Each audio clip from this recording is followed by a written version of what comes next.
Hola, ¿cómo están? ¿Qué dicen? Gracias por acompañarnos este sábado lluvioso, muy lluvioso, por cierto, aquí en la Ciudad de México. Y bueno, hoy les tenemos una gran programación a las 5 de la tarde, Ana María Vázquez, con un análisis a fondo del clan Salinas, un clan que no debemos de olvidar. Los impactos que nos cuenta Ana María de verdad son muy, muy importantes para ir entendiendo por qué estamos como estamos ahorita.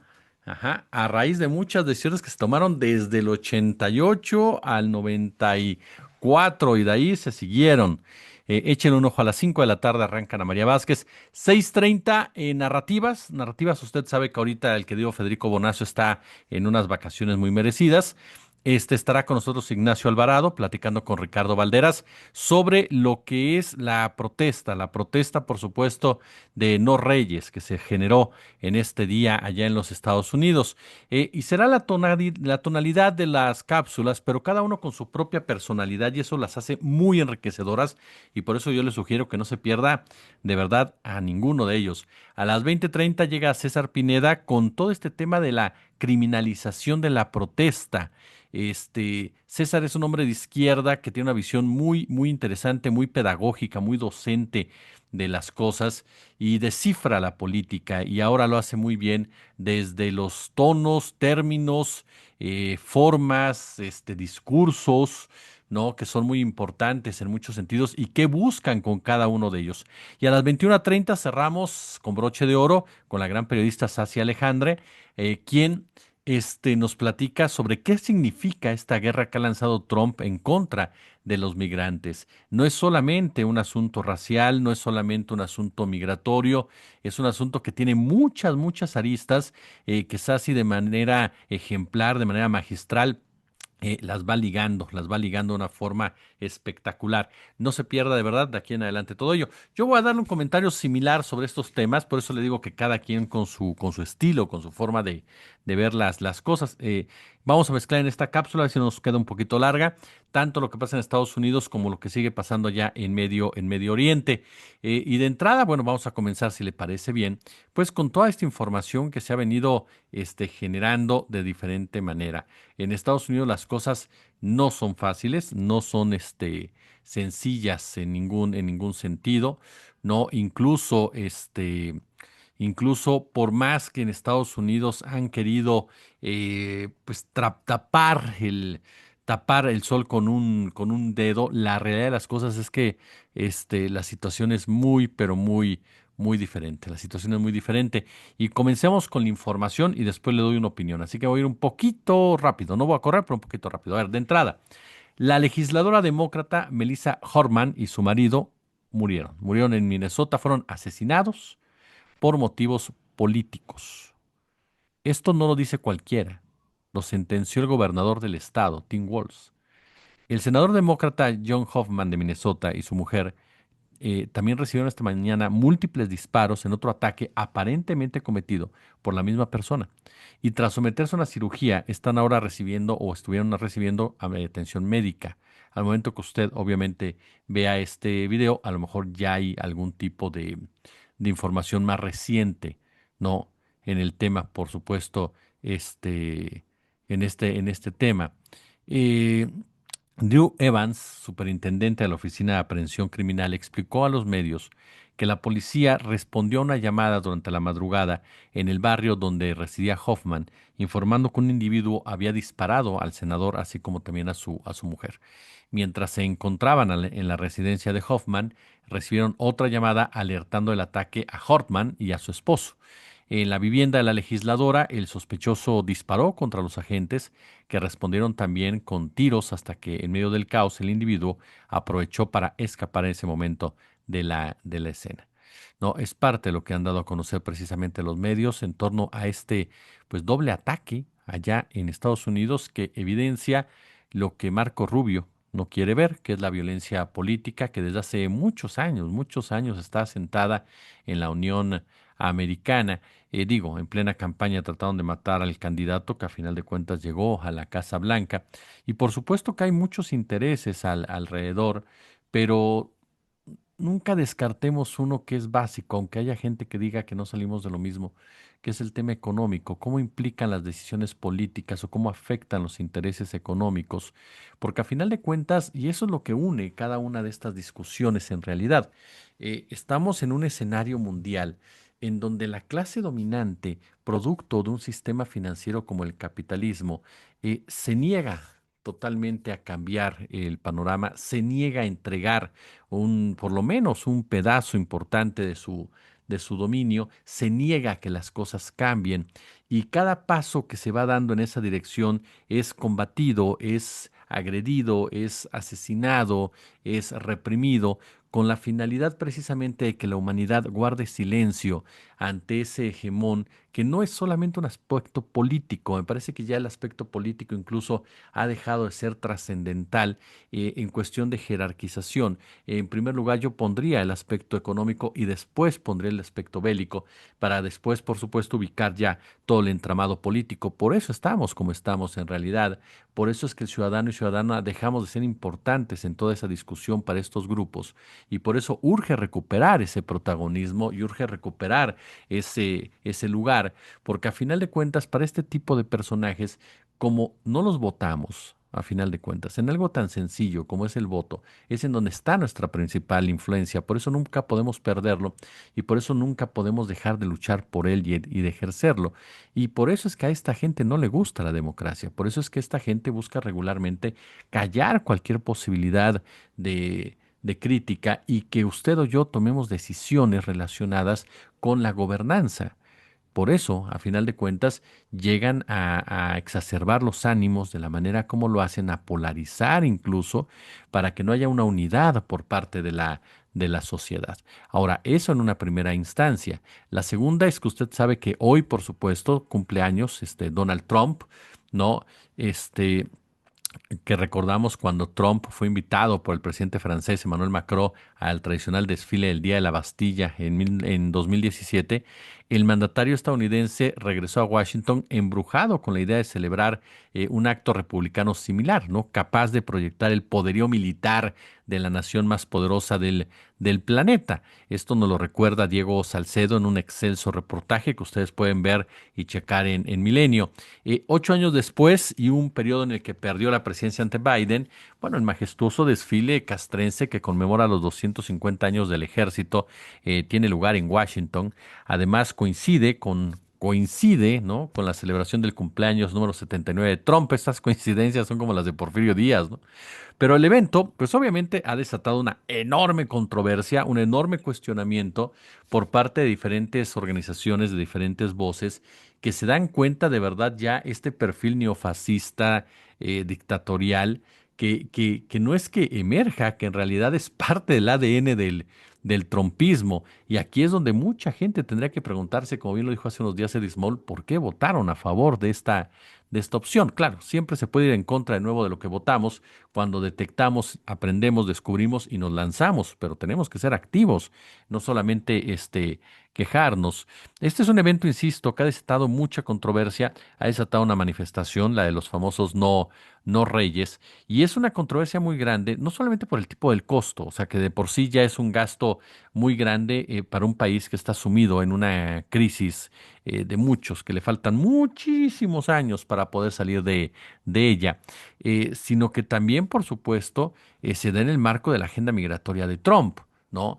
Que sin duda ha venido a incendiar varias regiones de este país. Hay una creciente ola de protestas contra las redadas, contra la militarización y, por supuesto, contra estos límites por parte de Donald Trump, ¿no? Cuestiones que la gente dice, no puede ser que Trump quiere tangues en las calles, quiere mostrarnos su poderío interna y externamente. O sea, quiere demostrar lo que tiene para apaciguar cualquier tipo de crítica a esta contrarrevolución blanca que está encabezando. Es decir, es un espectáculo que pretende simular fuerza, ¿no? Pero el verdadero poder no se exhibe, por supuesto, ¿no? Y aquí el punto es muy importante. Toda la derecha en México que criticó muchísimo, ¿no?, el desfile en nuestro país, el desfile militar cuando llegaron los rusos, aquí no ha dicho nada, ¿no?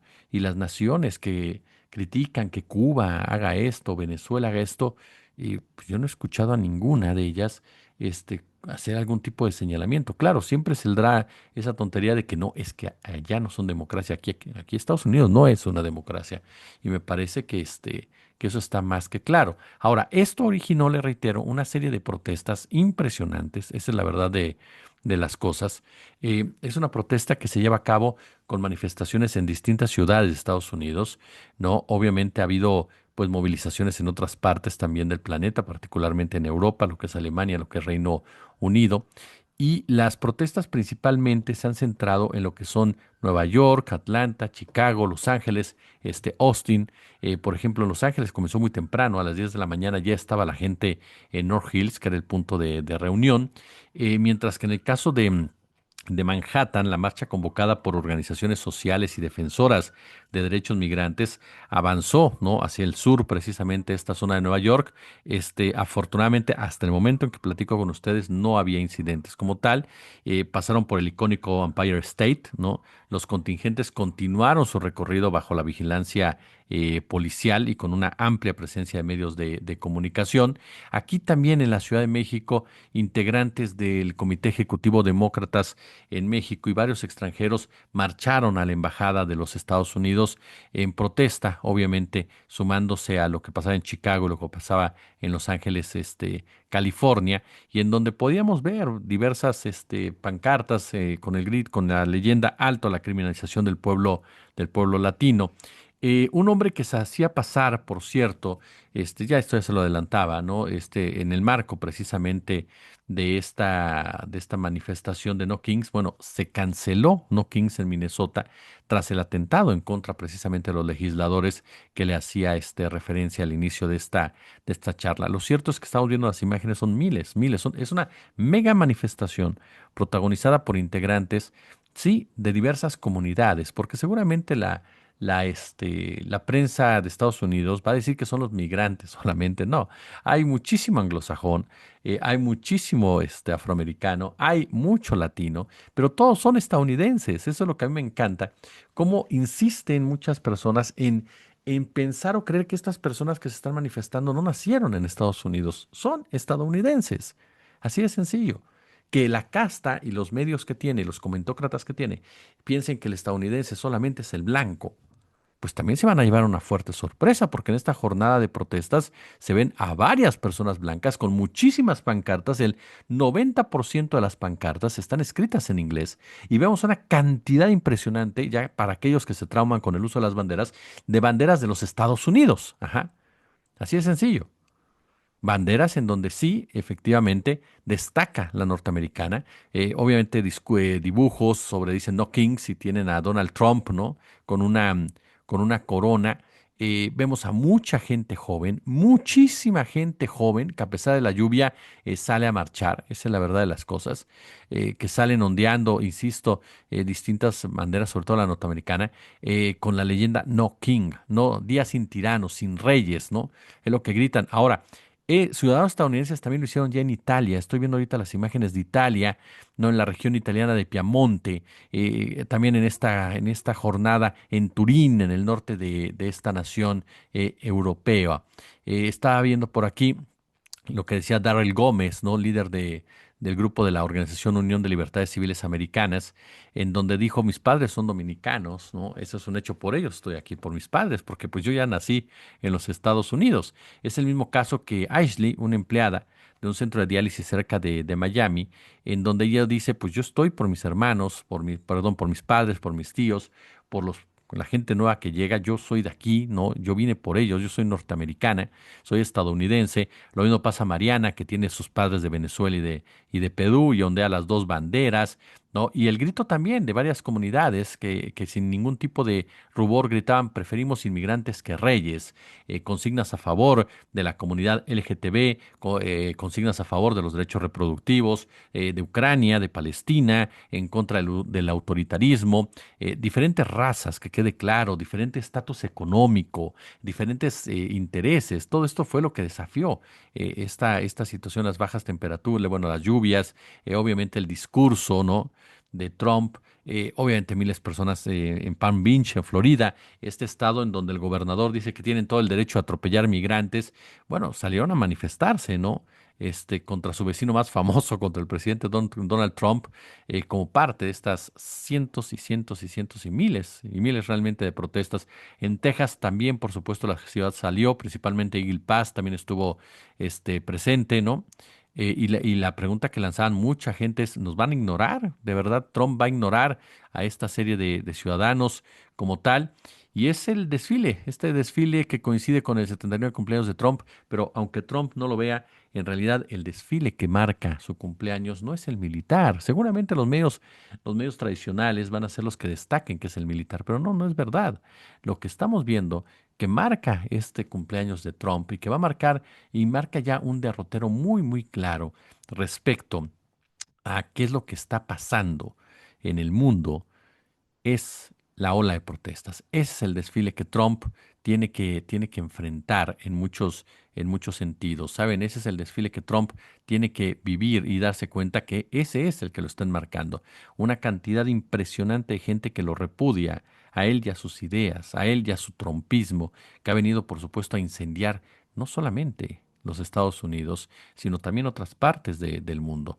Ahí están las tensiones, por supuesto, entre Israel e Irán. Ya Vladimir Putin se involucró ofreciéndose como mediador, ¿no? Ante la incapacidad de Donald Trump por poder encabezar un diálogo honesto.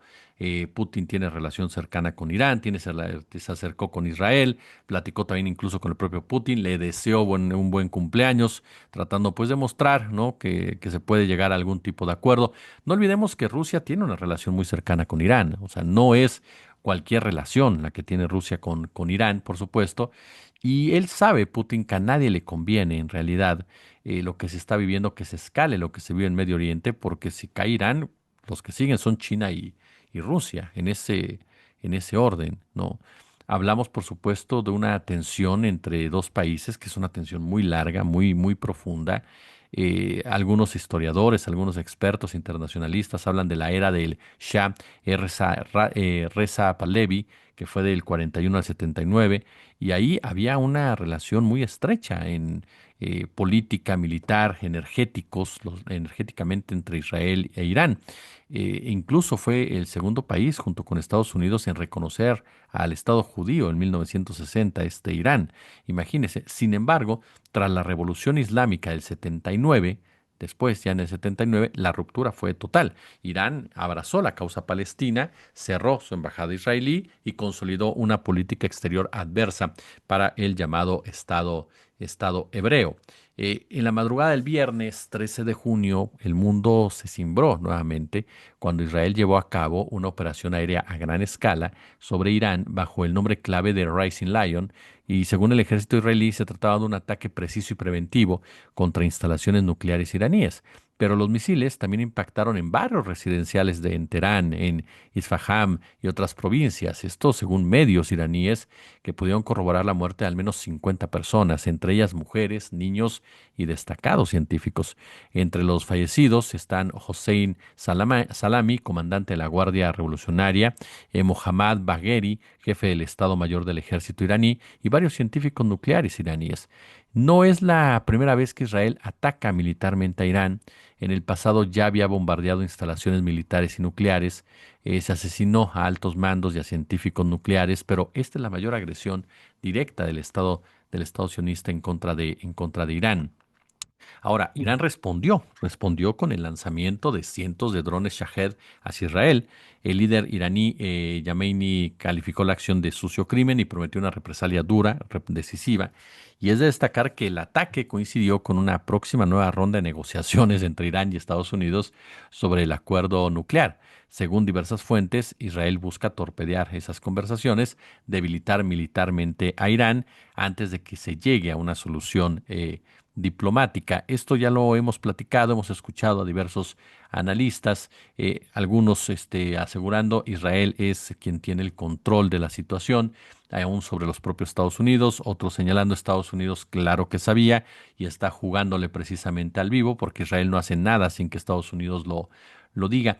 Pero en este marco, fíjese que hay un punto que me parece importantísimo señalarlo, que me parece que ya va más allá, y esa es la postura de su servidor desde hace ya varios días, cuando hablamos incluso de laboratorios de guerra y demás, que aquí ya no importa tanto los gobiernos, sino los intereses económicos que están basados en el sionismo, porque a final de cuentas los empresarios sionistas, los políticos sionistas, los militares sionistas no tienen realmente una bandera como tal, sino el interés sionista en todo ello.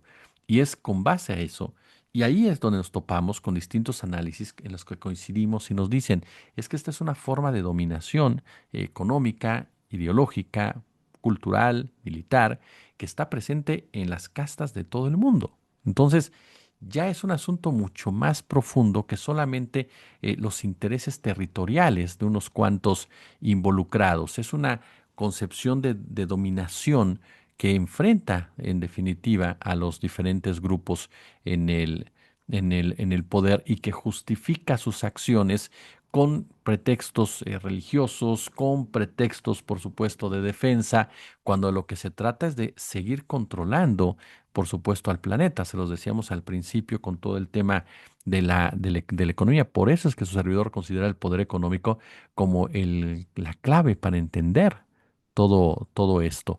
Ahora, la supuesta amenaza de armas nucleares iraní carece de credibilidad. Israel sabe que Irán no tiene capacidad hoy por hoy para ello. Claro, eso es lo que públicamente se sabe. Lo que probablemente buscan es provocar una escalada de un conflicto en toda Asia Occidental y comprometer realmente a todos los involucrados en ese sentido. Ahora, el presidente Trump había declarado públicamente que no estaba involucrado en el ataque, pero sí afirmó que lo comprendía y que apoyaba a Israel. Es decir, ¿estás o no estás? No puede ser posible, y ahí es donde entramos a las dudas, eh, y donde insistimos que es un asunto de que todos pertenecen al mismo grupo y están jugándole al policía bueno y al policía malo, pero que a final de cuentas todos tienen una idea muy clara de lo que están buscando a costa del resto de nosotros. Y es que ya mero Trump va a estar negociando y de repente alguien le brinca el conejo y Trump dice, ay, pues ya ni modo, pero sí los entiendo. No estoy de acuerdo, pero sí los entiendo. Conociendo a Trump, conociendo el trumpismo, conociendo a la política norteamericana como tal, no cuadra, ¿no? Una postura tan flexible, tan tolerante ante una situación de esta naturaleza, ¿no? Ni siquiera habló de líneas rojas o algo por el estilo. Entonces es lo que llama mucho la atención, dado que al mismo tiempo apuesta por una mejor relación económica con Arabia Saudita y con los estados del Golfo, unos países que en los últimos años han buscado un acercamiento a Irán. Entonces, por eso me parece que están jugando en dos frentes, pero al final de cuentas van de la mano, tanto Estados Unidos como Israel. Lo cierto es que los bombardeos eran sabotean en muchos sentidos estas negociaciones y es ahí la gran pregunta, ¿cuánto le interesaba realmente al gobierno, no al gobierno, sino al grupo en el poder de Trump, ese tipo de resultados, ese tipo de negociaciones, ¿no? Además, la amenaza de Trump es muy fuerte cuando habla de que pueden venir represalias en contra de Irán de parte de Israel, temibles, entonces, ¿de qué estamos hablando? Ahora, la relación de fuerza militar entre ambos países no es insignificante. Según datos del reconocido Instituto Internacional de Estudios Estratégicos, Irán cuenta con más de 600.000 soldados activos, una cantidad considerablemente mayor que los aproximadamente 170.000 efectivos activos de Israel. Irán posee misiles de tanques, unidades de artillería, una fuerza aérea con más de 300 aviones de combate.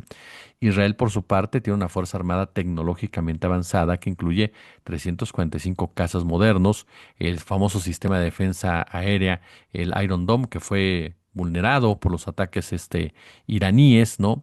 Y esto ha quedado más que claro con lo que vimos en las últimas horas. Ambos países poseen misiles balísticos de gran alcance, según estoy leyendo aquí. Israel cuenta con el Jericó 3, que puede alcanzar más de 6.000 kilómetros. Irán tiene los misiles Sejil y Khorramshahr con un alcance de hasta 2.000 kilómetros. Y bueno, según estimaciones internacionales, Israel dispone activamente de unas 90 ojivas nucleares. Irán, en cambio, no posee armas nucleares, aunque cuenta con un avanzado programa nuclear. Es parte de lo que estamos hablando, insisto, todo esto lo que es público hasta ahora.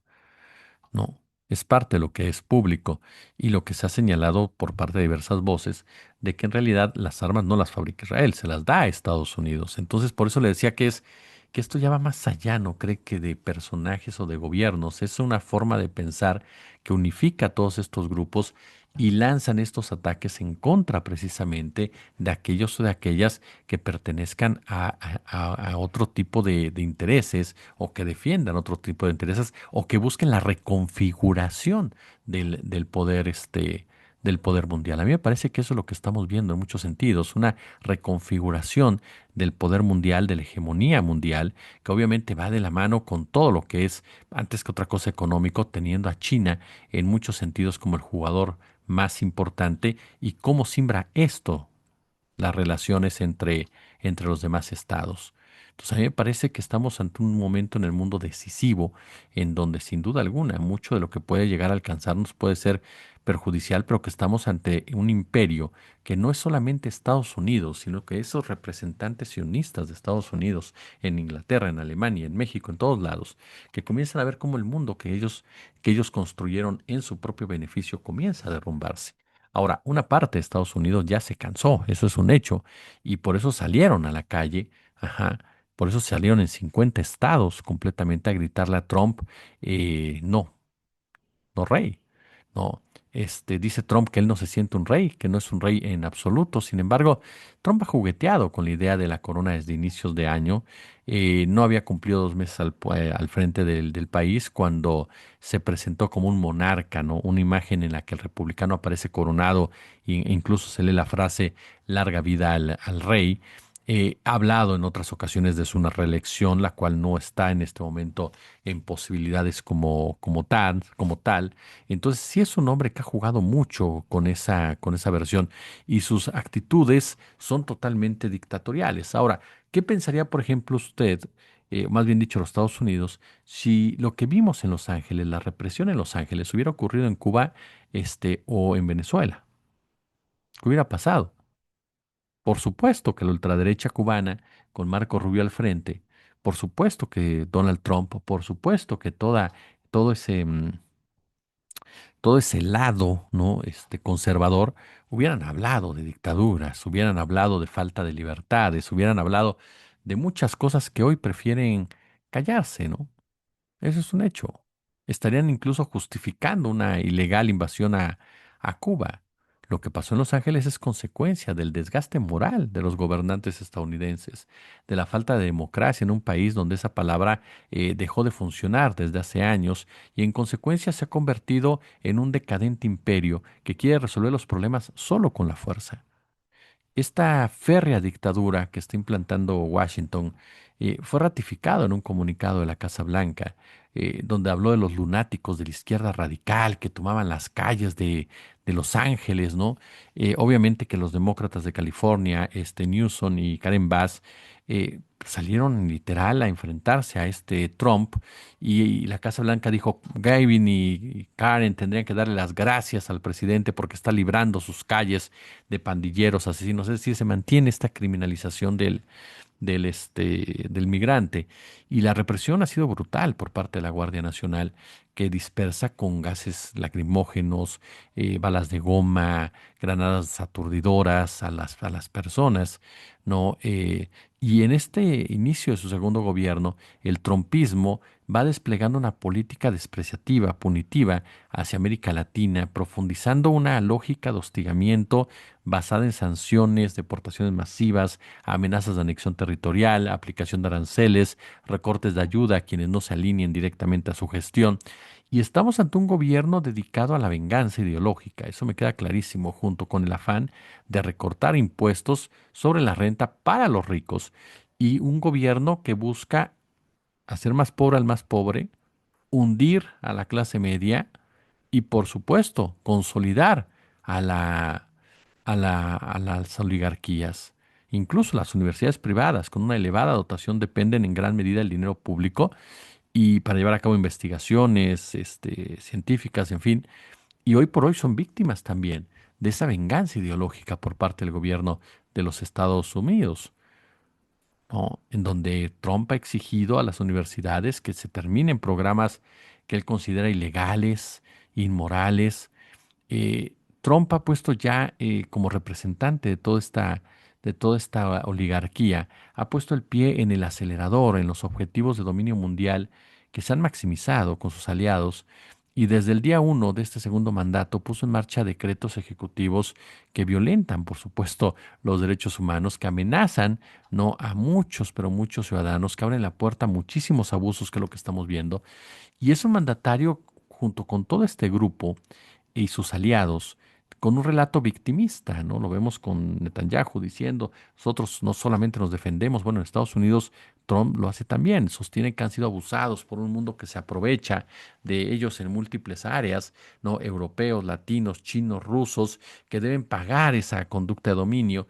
Y es el típico caso, ¿no? Del juez detrás del ladrón, del lobo cuidando las ovejas, el que se mueve hoy o emita cierta crítica o pretende responder a Washington, entonces es un victimario del estado de vida estadounidense, este, y no van a aceptar, por supuesto, ese tipo de agresiones. Hoy, tras la política de absoluto desprecio por organismos internacionales, por las leyes y el derecho internacional, por el deseo de mantener un poder hegemónico inaceptable, Estados Unidos le está dando la extrema unción, por ejemplo, a la ONU, a la OMC, a todo ese mundo que crearon también para su propio beneficio. Y es un ataque para acabar con un cierto balance que había, generar un desbalance del poder para sus beneficios como casta. El lenguaje que utiliza Trump parece sacado de ultratumba, ¿no? Por su crudeza, por su acendrada sed de dominio, que no solamente es él, son sus aliados a nivel mundial y son sus aliados internos, que retrotrae al presente la terminología del lejano oriente o del lejano oeste, perdón usted, que entonan políticos, escritores, científicos de los Estados Unidos en el siglo XIX, y entre los términos escogidos para referirse a la grandeza de Estados Unidos, bueno, se habla incluso del destino manifiesto, ¿no? Un vocablo que se acuñó en 1845, y aunque su sentido se viniera expresando de manera implícita desde los tiempos en que los colonos ingleses desembarcaron en la costa este de lo que hoy son Estados Unidos, pues sinceramente el día de hoy solamente los fanáticos lo creen o aquellos que le sacan un provecho.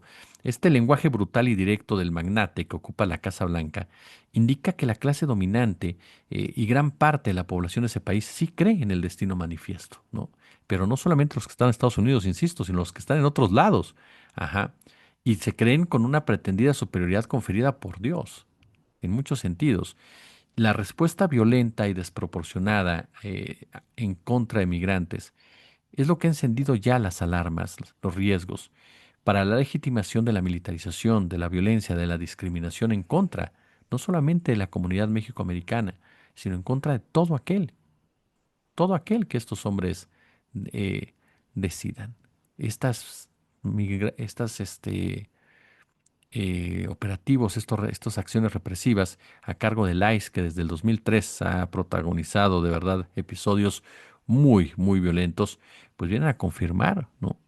Lo que le mencionaba hace un momento.